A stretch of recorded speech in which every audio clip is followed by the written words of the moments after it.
Hello friends, welcome to the MBS academy. I hope आप सभी अच्छे होंगे और अपने एग्ज़ाम्स की प्रिपरेशन कर रहे होंगे, क्योंकि एसएससी का शेड्यूल तो आ ही चुका है। अगस्त में एग्ज़ाम होना है, ठीक है। तो अगर आप अपने प्रिपरेशन के साथ लगे हुए हैं लगातार, तो रिज़ल्ट ज़रूर होगा। और आपने जो अपना सपना देखा होगा कि हमें ये बनना है, हमें वो बनना है, तो उन सपनों को आप साकार कर पाइएगा, ठीक है। लेकिन उसके लिए बस वही कंडीशन है कि आपका प्रिपरेशन लगातार होते रहना चाहिए, क्योंकि हर किसी का एक सपना होता है। अगर आप एसएससी के थ्रू किसी मिनिस्ट्री में जाना चाहते हैं या फिर कुछ बनना चाहते हैं, तो उसके लिए आपको प्रिपरेशन तो अच्छा करना ही पड़ेगा, थोड़ा हार्ड वर्क करना पड़ेगा, ठीक है। और कुछ कुछ सेक्रीफाइसेस भी ज़रूरी होती हैं। तो आप सभी को जो भी बनना है, जिस पोस्ट को आप चाहते हैं, जो पोस्ट आपको पसंद है, उसको पाने के लिए आप सभी को ऑल द बेस्ट। सब पढ़ते रहिए, तैयारी करते रहिए। कोई प्रॉब्लम हो तो हमारे Telegram channel the MBS academy पे, वहाँ पे आप जुड़ सकते हैं। डिस्कशन ग्रुप में अपने क्वेश्चंस का पिक भेज सकते हैं। अगर कुछ पर्सनल भी अगर कुछ हो तो आप डायरेक्टली मुझे मैसेज कर सकते हैं द एमबीएस एकेडमी पे। आपको जितना हो सकेगा मुझसे हम मदद करने के लिए तैयार हैं। बस एक ही कंडीशन है, आप लोग पढ़ते रहिए, ठीक है। हम लोग देख रहे थे 45 डेज प्लेस, ठीक है। उसमें आज हम लोग डे 3 पढ़ेंगे। डे 1 और डे 2 ऑलरेडी आपको दिया जा चुका है, तो आप प्लेलिस्ट में जाकर देख सकते हैं। बस यही आपसे सबसे रिक्वेस्ट है कि प्लीज़ जो व्यूज़ हैं बहुत कम आते हैं। हम अपनी तरफ से पूरी कोशिश करते हैं, आप सभी देखते होंगे। एग्ज़ाम के समय भी एसएससी सीजीएल सीएचएसएल जब होना था 2019 और फिर 2020 में, उस समय आपको बहुत सारे दिए गए थे मॉक टेस्ट, फिर उनका सॉल्यूशन अच्छे से करवाया गया था इंग्लिश का, ठीक है। तो आप लोग से बस ये रिक्वेस्ट है कि ज़्यादा से ज़्यादा शेयर करते रहिए, ताकि और लोग जो हैं इसे देखें, सीखें और हमारे साथ जुड़ें, ठीक है। डे 3 में हम लोग देखेंगे कुछ इंपॉर्टेंट आइटम्स एंड फ्रेजेस, ठीक है। आइटम्स एंड फ्रेजेस देखेंगे। ये कुछ न्यू आइटम्स हैं जो कुछ एसएससी में पूछे गए हैं और कुछ एनडीए सीडीएस से भी क्वेश्चंस यहाँ पर लिए गए हैं, ताकि आप कुछ नया जो है सीखने को मिले। और एग्ज़ाम्स में ऐसे क्वेश्चंस हमेशा आते हैं, ठीक है। एसएससी के एग्ज़ाम्स में आने की प्रोबेबिलिटी है। ये एसएससी के कुछ कुछ क्वेश्चंस हैं यहाँ पे, और एनडीए सीडीएस के भी, ठीक है। तो चलिए हम लोग शुरू करते हैं। डे 3 में देखिए हमारा पहला आइटम क्या है। पहला आइटम है हमारा the alpha and the omega. पहला जो हमारा क्वेश्चन है वो है the alpha and the omega. अब इसका मतलब क्या होता है, ठीक है। The alpha and the omega, इसके पहले 4 ऑप्शंस हैं, हम लोग देख लेते हैं। ऑप्शन ए है आपका happy and sad. Option B है आपका the beginning and the end, the love and the hated, truth and dare. देखिए यहाँ पे हेटेड यानी कि घृणा, जिनको नहीं याद होगा वो याद कर सकते हैं, जिनको याद होगा उनके लिए अच्छा है, ठीक है। ये जो हेटेड है इसका मतलब होता है घृणा, ठीक है। हैप्पी खुश, सैड मतलब उदास, बिगनिंग यानी कि शुरुआत, एंड अंत, लव प्यार, ट्रूथ यानी कि सच्चाई, डेयर यानी कि साहस। ये सबका हम यहाँ पे हर एक वर्ड का हिंदी बता देंगे आपको। लेकिन जो हमारा मेन यहाँ पे जो मुद्दा है वो है the alpha and the omega. इसका मतलब होता है शुरुआत और अंत, शुरुआत और अंत। तो देखिए हमारा कौन सा राइट आंसर होगा, the beginning and the end. Option B हमारा यहाँ पे राइट आंसर हो जाएगा। The alpha and the omega का राइट आंसर है the beginning and the end. इसका हिंदी होता है शुरुआत और अंत। तो ऑप्शन बी आपका यहाँ पे राइट आंसर हो गया। देखते हैं question number 2, throw up the sponge. Question number जो 2 है वो है थ्रो अप द स्पॉन्ज। इसका मतलब क्या होता है, पहले ऑप्शंस को देखते हैं। ऑप्शन ए है आपका टू अटैक, ऑप्शन बी आपका to laugh at someone, S B यानी कि समवन, ठीक है। समवन, जहाँ पे आपको एस बी लिखा हुआ मिले आप समझिए कि वहाँ पर लिखा हुआ है वो समवन, ठीक है। ऑप्शन सी है आपका टू सरेंडर, ऑप्शन डी है आपका टू टॉक लाउडली। अटैक मतलब क्या होता है, आक्रमण करना। टू लाफ एट समवन यानी कि किसी दूसरे पर हंसना। टू सरेंडर यानी कि आत्मसमर्पण कर देना। टू टॉक लाउडली यानी कि जोर जोर से बोलना। यहाँ पर जो मेन अब हमारा मुद्दा है वो है throw up the sponge. Throw up the sponge मतलब होता है आत्मसमर्पण कर देना, आत्मसमर्पण कर देना। तो देखिए हमारा ऑप्शन सी जो है टू सरेंडर यहाँ पे हमारा राइट आंसर हो जाएगा। थ्रो अप द स्पॉन्ज यानी कि टू सरेंडर, आत्मसमर्पण कर देना, ठीक है। ऑप्शन सी यहाँ पे हमारा राइट आंसर हो गया। देखते हैं क्वेश्चन नंबर 3, एट लॉजरहेड्स। एट लॉजरहेड्स मतलब क्या होता है, चलिए देखते हैं अपने ऑप्शंस को पहले। टू सफ़र, सफ़र मतलब कि किसी चीज़ से गुजरना। ऑप्शन बी है आपका कन्फ्लिक्ट विथ समवन, यहाँ देखिए एस बी यानी कि समवन है, कन्फ्लिक्ट मतलब होता है किसी से लड़ाई झगड़ा होना, ठीक है, विवाद होना। ऑप्शन सी है आपका टू फेस टफ कंपटीशन, यानी कि कड़ी प्रतिस्पर्धा जो है आप झेल रहे हैं, ठीक है, किसी के साथ हो रहा है। टू बी इन डू और डाई सिचुएशन, यानी कि करो या मरो की स्थिति में आप हैं। तो हमारा जो मेन मुद्दा है वो है एट लॉजरहेड्स, इसका मतलब होता है किसी के साथ विवाद होना या फिर लड़ाई झगड़ा होना। तो देखिए हमारा ऑप्शन बी जो है इन कन्फ्लिक्ट विद समवन हमारा यहाँ पे राइट आंसर हो जाएगा। कन्फ्लिक्ट यानी कि विवाद या फिर लड़ाई झगड़ा, ठीक है, तो ऑप्शन बी यहाँ पे हमारा राइट आंसर है। तो ऑप्शन ए का आपका the alpha and the omega, इसका मतलब हो गया the beginning and the end, यानी कि शुरुआत और अंत। Option B throw up the sponge, यानी कि टू सरेंडर, यानी कि आत्मसमर्पण कर देना। Option C, option question number 3 जो है एट लॉजरहेड्स, इसका मतलब होता है टू कन्फ्लिक्ट विद समवन, यानी कि किसी के साथ विवाद होना, ठीक है, यानी कि ऑप्शन बी यहाँ पे राइट आंसर है।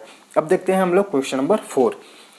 क्वेश्चन नंबर 4 है अ मूट पॉइंट, इसका मतलब होता है विवादास्पद, विवादास्पद, ठीक है। अब यहाँ पर हम अपने ऑप्शंस को पहले देख लेते हैं। ऑप्शन ए है आपका अग्रीएबल, यानी कि सहमति, अननोन यानी कि अज्ञात, डिस्प्यूटेड यानी कि विवादास्पद, अनक्लियर यानी कि जो स्पष्ट नहीं है। तो हमारा राइट आंसर क्या हो गया, विवादास्पद, ठीक है, ऑप्शन सी यहाँ पे हमारा राइट आंसर है। अ मूट पॉइंट यानी कि डिस्प्यूटेड, ऑप्शन सी आपका यहाँ पे राइट आंसर हो गया। देखते हैं क्वेश्चन नंबर 5। देखिए एसएससी का अगर आप प्रिपरेशन कर रहे हैं और एसएससी के किसी भी सेक्शन में अगर आपको कोई भी प्रॉब्लम हो तो आप टेलीग्राम चैनल जो हमारा है द एमपीटीसी अकेडमी, आप वहाँ पे उस क्वेश्चन का पिक भेज सकते हैं डिस्कशन ग्रुप को ज्वाइन करके, या आप डायरेक्टली कमेंट सेक्शन में भी आप कमेंट कर सकते हैं कि इस टॉपिक से रिलेटेड हमें कोई इशू है तो हम उस टॉपिक से रिलेटेड वीडियो बना देंगे। तो आप चाहें तो उन्हें देख सकते हैं, सीख सकते हैं, समझ सकते हैं, ठीक है। तो जो भी इशू है बस आप शेयर करिए और हम कोशिश करेंगे कि आपके उस इशू को, उस प्रॉब्लम को सोल्व करें, ठीक है। चलिए देखते हैं क्वेश्चन नंबर 5। क्वेश्चन नंबर 5 है ऑल एगोग, ऑल एगोग। अब इसका मतलब क्या होता है, चलिए पहले अपने ऑप्शंस को देखते हैं। ऑप्शन ए है आपका अमेज्ड यानी कि आश्चर्यचकित कर देना, एवॉइड यानी कि टालना, कंटेनमेंट और अनसिस्टमेटिकली यानी कि जो व्यवस्थित ढंग से न हो, ठीक है। अब जो हमारा मेन मुद्दा यहाँ पे है वो है ऑल एगॉग, इसका मतलब होता है आश्चर्यचकित कर देना।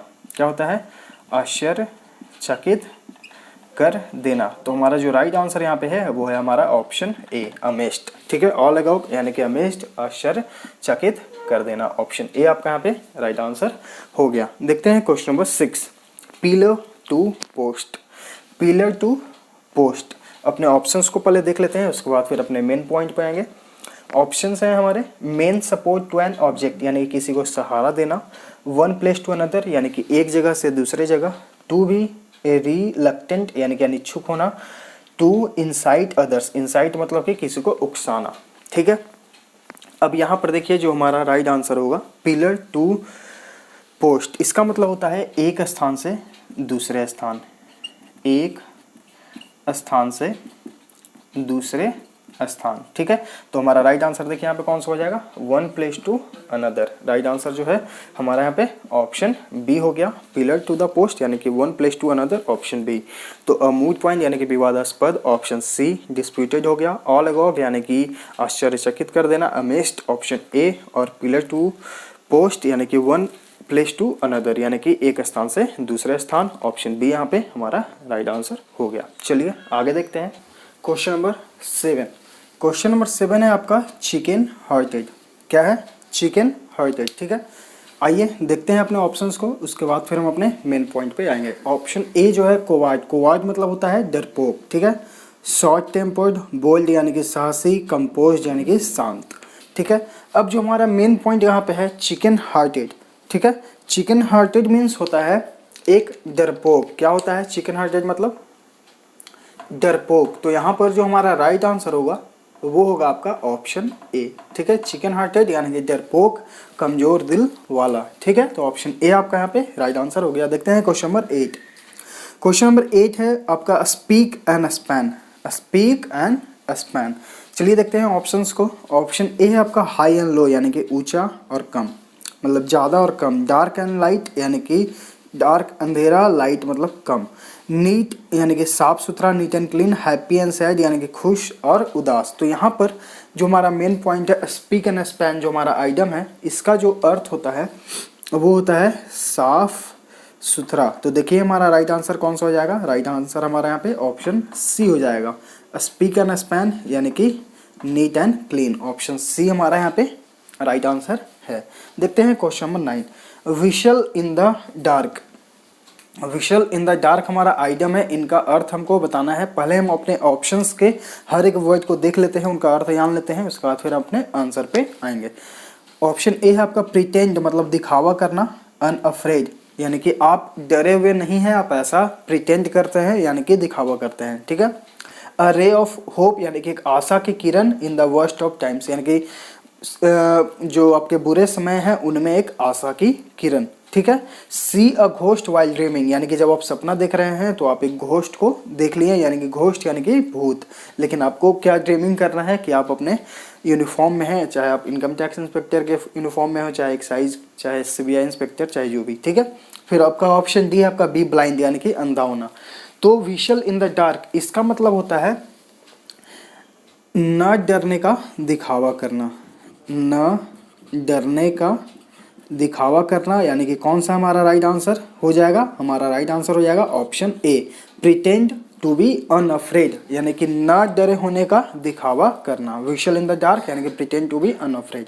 ऑप्शन ए आपका यहाँ पे राइट आंसर है। देखते हैं question number 10, mealy mouthed, ठीक है, ये हमारा आइटम है। अब अपने ऑप्शंस को देखते हैं, उसके बाद फिर हम अपने आंसर पे आएंगे। ऑप्शन है आपका इल टेम्पर्ड, फिर सॉफ्ट स्पोकन, एंथुसियास्टिक यानी कि ऊर्जावान, डिप्रेस्ड यानी कि जो निराश है, ठीक है। हमारे यहाँ पे जो राइट आंसर होगा मेली माउथेड, इसका मतलब होता है बहुत ही अच्छे से बोलने वाला, मतलब कि एकदम सही तरीके से आपसे बात करेगा, एकदम अच्छे तरीके से, यानी कि जो हमारा राइट आंसर होगा वो होगा हमारा सॉफ्ट स्पोकन, यानी कि आपसे कभी भी ऊंची आवाज़ में बात नहीं करेगा, आपसे हमेशा सॉफ्ट स्पोकन यानी कि अच्छे तरीके से, अच्छे तहजीब में जैसे बोला जाता है उस तरह से आपसे बात करेगा। तो मिली माउथेड यानी कि सॉफ्ट स्पोकन राइट आंसर हमारे यहाँ पे ऑप्शन बी हो गया, ठीक है। अब यहाँ पर हम लोग देख लेते हैं एक रीजनिंग, ठीक है, एक रीजनिंग देखते हैं, या आप कमेंट करके बताना है कि इसका आंसर जो है क्या होगा, ठीक है।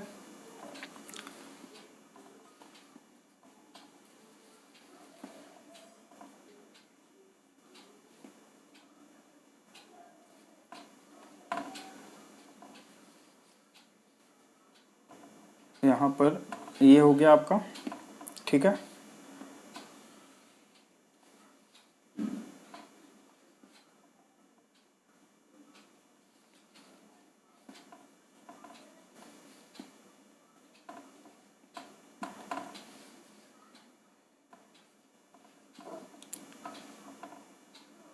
ठीक है, ये आपको कमेंट करके बताना है कि इसका जो राइट आंसर होगा वो क्या होगा। ये आपके लिए रीजनिंग है, ये आपको कमेंट करके बताना है, ठीक है।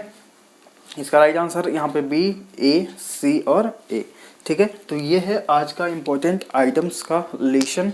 आई होप आपके लिए ये यूजफुल साबित हो और होगा एग्जाम में क्वेश्चंस आते हैं, ठीक है। तो वीडियो अगर अच्छा लगा तो प्लीज़ लाइक करें और शेयर करें अपने स्टडी ग्रुप्स में, ताकि यार लोग जो है इसे देखें, समझें, सीखें और हमारे साथ जुड़े। मिलते हैं आगे के लेसन्स में। Thank you.